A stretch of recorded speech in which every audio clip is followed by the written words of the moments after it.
Recibo un cordial saludo. En esta oportunidad voy a hablar sobre el rendimiento de una operación de cristalización, una operación unitaria fundamental dentro de las operaciones farmacotécnicas y de gran importancia en la industria farmacéutica. Bien, en primer lugar hay que tener claro qué es la cristalización.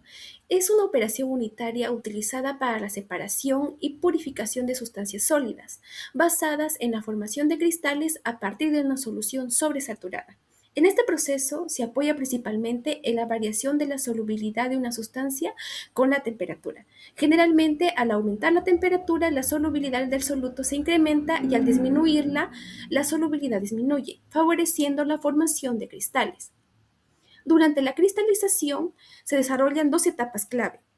La nucleación, que corresponde a la formación inicial de pequeños núcleos cristalinos, y el crecimiento cristalino, donde estos núcleos aumentan de tamaño hasta originar cristales muy definidos. El control adecuado de estas etapas es esencial para obtener un buen rendimiento del proceso. Entre los factores que influyen en la cristalización se encuentran la temperatura, la velocidad de enfriamiento, el grado de sobresaturación, la agitación, la presencia de impurezas y, de manera muy importante, el tipo de solvente empleado. El solvente debe permitir una adecuada solubilidad del soluto a una alta temperatura y una disminución significativa al enfriarse, para favorecer la cristalización de una manera eficiente. En esta ocasión se utiliza como sustancia empleada el nitrato de potasio, el cual presenta una alta solubilidad a temperaturas elevadas y una disminución notable de la solubilidad al enfriarse. Esta característica lo convierte en un compuesto ideal para estudiar y observar claramente las etapas de nucleación y crecimiento cristalino, además de facilitar la evaluación de rendimiento de la operación de cristalización. Desde el punto de vista farmacéutico, la cristalización tiene aplicaciones muy relevantes. Permite la purificación de principios activos, garantizando una mayor eficacia y seguridad del fármaco. Asimismo, el tamaño y forma de los cristales influyen directamente en la biodisponibilidad y absorción, ya que afectan la velocidad de disolución del medicamento. Otro aspecto importante es el poliformismo, que corresponde a la existencia de distintas formas cristalinas de una misma sustancia. En farmacia se busca siempre la forma cristalina más estable, ya que asegura una mayor estabilidad física y química del producto. Finalmente, la cristalización facilita el proceso de posteriores como la compresión de tabletas y el llenado de cápsulas al mejorar la fluidez y uniformidad del material del sólido. También tiene aplicaciones en cosmética, donde contribuye a la estabilización de formulaciones, especialmente en productos para el cuidado de la piel. Bien, es por ello que en la presente práctica tenemos los siguientes objetivos. En primer lugar, realizar la operación de cristalización utilizando el método de precipitación por enfriamiento de una solución concentrada caliente y también determinar el porcentaje de rendimiento de cristalización. Dentro de los materiales utilizados en práctica, en primer lugar, tenemos al nitrato de potasio, a la balanza sensible al centésimo de gramo, una estufa, una luna de reloj, una balanza analítica, un termómetro, una estufa, hielo, agua destilada y por último, baño María con termostato. Primero hemos pesado el vaso de precipitación. Luego en el vaso hemos pesado 10 gramos de agua destilada, hemos disuelto el nitrato de potasio junto con el agua hasta llegar a una temperatura de 80 grados Celsius. Luego hemos dejado enfriar la solución a temperatura ambiente para luego llevarlo al sistema de baño con hielo hasta 0 grados Celsius. Luego hemos decantado el sobrenadante, hemos dejado secar y pesar los cristales obtenidos dentro de la estufa, y luego ya hemos obtenido por diferencia de pesos el peso final de los cristales.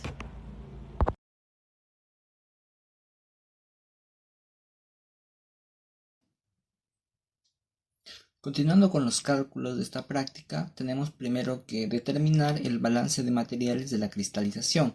Para ello aplicamos la siguiente fórmula, donde tenemos que el SI es la solubilidad a la temperatura inicial alta en gramos. El SF es la solubilidad a la temperatura final baja en gramos. Y X es el peso de los cristales en gramos, que es lo que queremos calcular. Para reemplazar estos datos, primero tenemos que tener en cuenta las temperaturas. Como trabajamos a 80 grados, tenemos que el SI va a ser de 16,9, que son ya valores establecidos. Y el SF, que es la temperatura final, como es 0 grados, va a ser 1,33. Reemplazamos y tenemos que X es igual a 5,79 gramos, que sería el peso de los cristales. Luego calculamos el rendimiento de la cristalización teórico, donde tenemos que el peso del cristal, que es 5,79 gramos, sobre SI, que es la temperatura inicial, 16,9 por 100. Y eso nos da un rendimiento teórico de 34,26%. Luego, al calcular la solubilidad a temperatura final baja, tenemos que, como pudimos llegar a 5 grados, tenemos que sacar un promedio entre los valores que van de 0 y 10 grados. 1,33 a 0 grados y 2,09 a 10 grados. Sacando el promedio tenemos que a 5 grados el valor sería de 1,71 gramos. Luego de que determinamos el rendimiento teórico, procedemos a calcular el rendimiento práctico.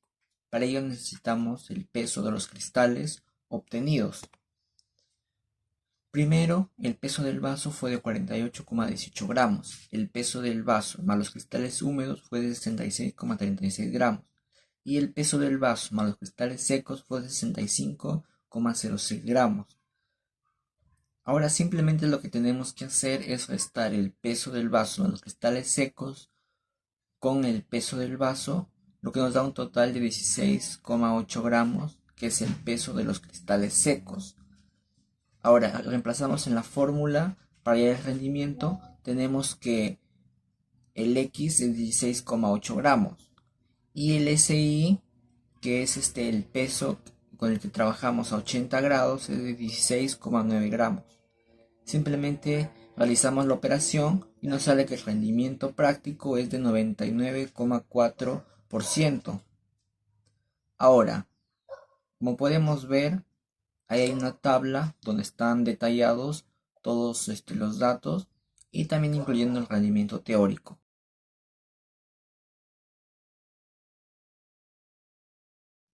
Continuando con el análisis de los resultados, ahora vemos que en la gráfica número 1 presentamos la curva de solubilidad del nitrato de potasio en función de la temperatura. Como se observa en esta tabla adjunta, se evaluó la capacidad de disolución del soluto en 10 gramos de agua, cubriendo un rango térmico desde los 0 grados hasta los 100 grados. Al analizar el comportamiento de la curva, es evidente una relación directamente proporcional.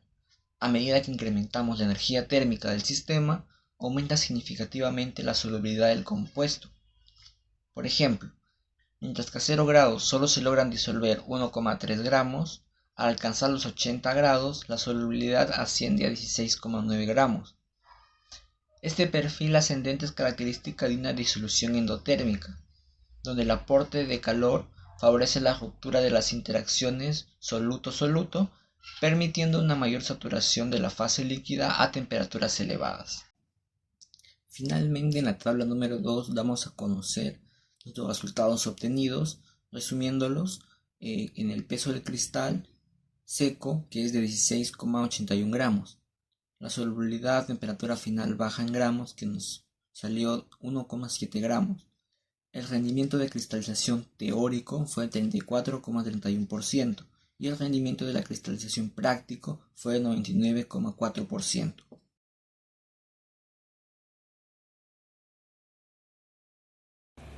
Bien, luego de haber analizado los resultados, tenemos una solubilidad obtenida que es igual a 1,7 gramos de nitrato de potasio, obviamente a una temperatura de 5 grados, que fue la temperatura final, lo cual equivale a 17 gramos de nitrato de potasio por cada 100 gramos de agua. Ahora bien, para analizar ya la solubilidad, encontramos este documento en el cual se analizaron el nitrato, la solubilidad del nitrato de potasio a diferentes temperaturas. En este caso no está directamente a una temperatura de 5 grados, sino que para poder encontrar dicho valor, es decir, la solubilidad del nitrato de potasio a 5 grados, se realizó por interpolación. Teniendo en cuenta esto, que se hará por interpolación, entonces vemos que la solubilidad a una temperatura de 10 grados del nitrato de potasio suele ser igual a 21, mientras que para una temperatura de 0 grados es igual a 13.3. Una vez habiendo calculado ya la solubilidad a 5 grados por interpolación, tenemos un resultado igual a 17 gramos de nitrato de potasio, lo cual es prácticamente el mismo valor encontrado en la práctica.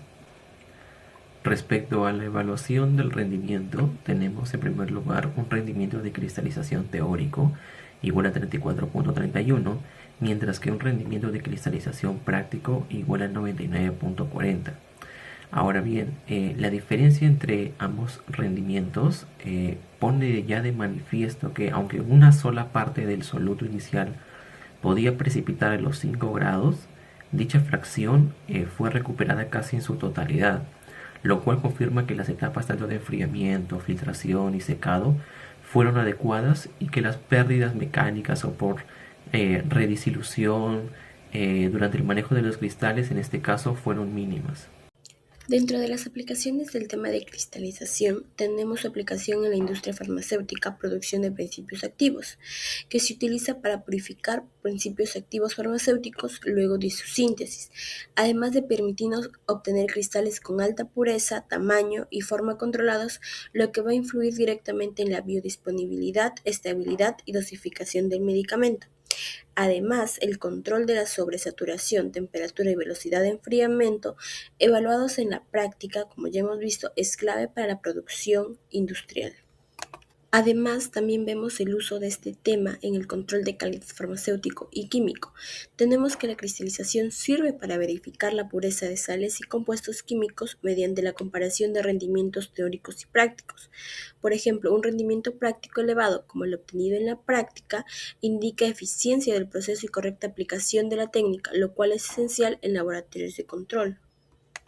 También tenemos aplicaciones de este tema en la industria alimentaria.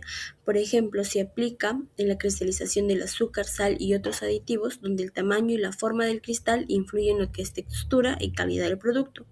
El control de la agitación y el enfriamiento analizados en esta práctica es crucial para así evitar cristales indeseables. Propuesta de innovación planteamos que el uso de la recristalización no solo como una técnica de purificación, sino también como una estrategia práctica para la reutilización de sales químicas en el laboratorio. La idea es recuperar las soluciones que normalmente se descartan y someterlas a un proceso controlado de recristalización, aprovechando la variación de la solubilidad con la temperatura. De esta forma, es posible separar las impurezas solubles e insolubles y obtener nuevamente cristales con un grado aceptable de pureza. Esta propuesta es viable porque no requiere equipos adicionales, también reduce la generación de residuos químicos y disminuye el consumo de reactivos frescos. Además, también se introduce el concepto de economía circular en el laboratorio, demostrando que operaciones unitarias simples pueden contribuir tanto a la calidad del proceso como a la sostenibilidad. Se realizó la operación de cristalización utilizando el método de precipitación por enfriamiento de una solución concentrada caliente. En la práctica se determinó que el porcentaje de rendimiento de cristalización fue de 34,31% el teórico, mientras que el práctico fue de 99,40%.